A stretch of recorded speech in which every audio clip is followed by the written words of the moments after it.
নমস্কার প্রিয় শিক্ষার্থী, আমি প্রসেন ভাইয়া। আজকের ক্লাসে আমরা খুবই একটি মজার একটি অঙ্ক শিখব। দেখো, আমি বোর্ডে লিখে রাখছি কি যে 9 + 7 = 10 সম্ভব কিনা ব্যাখ্যা করো। এই প্রশ্নটি আমরা অনুধাবনমূলক প্রশ্নে অধিকাংশ পরীক্ষায় পেয়ে থাকি। তো দেখো কিভাবে এইটা সম্ভব হয় সেটা আমরা যাচাই করব। দেখো, সাধারণত আমরা জানি যে দশমিক সংখ্যা পদ্ধতিতে 9 যোগ 7 করলে আমাদের যে যোগফলটি আসে সেটি হচ্ছে কত? 16। কিন্তু দেখো এখানে আমাদের ফলাফল দিয়ে আছে কি 10, অর্থাৎ দেখো এইটা আমাদের কোন সংখ্যা পদ্ধতিতে যোগ হয়েছে? দশমিক সংখ্যা পদ্ধতিতে যোগ করলে 9 আর 7 সেটা হয় কত? 16। কিন্তু এই 16 এর সমতুল্য মানটি যখন আমরা হেক্সাডেসিমেলে কনভার্ট করব তখন সেই মানটি হয়ে যাবে আমাদের 10। তাহলে দেখো কিভাবে এটা সম্ভব, এখন আমরা একটা যাচাই করব। দেখো, দশমিক সংখ্যা পদ্ধতিতে আমাদের মানটি হয়েছে কত? 16। তো এই সংখ্যাটিকে আমরা কিসে কনভার্ট করব? হেক্সাডেসিমেল সংখ্যা পদ্ধতিতে রূপান্তর করব। তাহলে দেখো, যদি দশমিক সংখ্যা বাম পাশে থাকে তাহলে সেই সংখ্যাটিতে অপোজিট পাশে ভিত্তি দিয়ে যখন আমরা ভাগ করব তাহলে সেই ভাগটা আমরা কোন পদ্ধতিতে করব?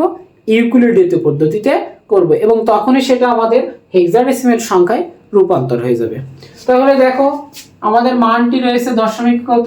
16। একে আমরা কত দিয়ে ভাগ করব? এই অপোজিট পাশে আমাদের যে ভিত্তিটা রয়েছে সেটা কত?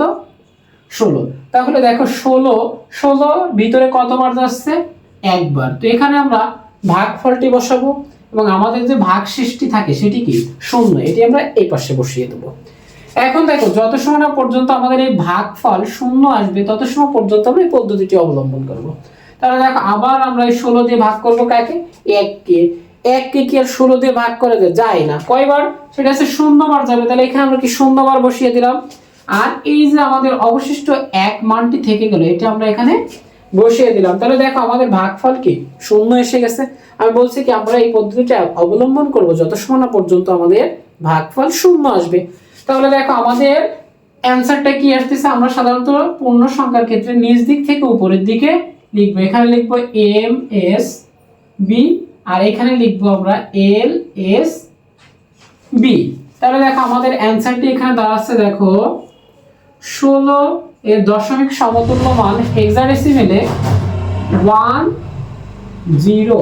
এখানে আমরা ভিত্তি দিব কত? 16। তাহলে দেখো এটা কিভাবে সম্ভব?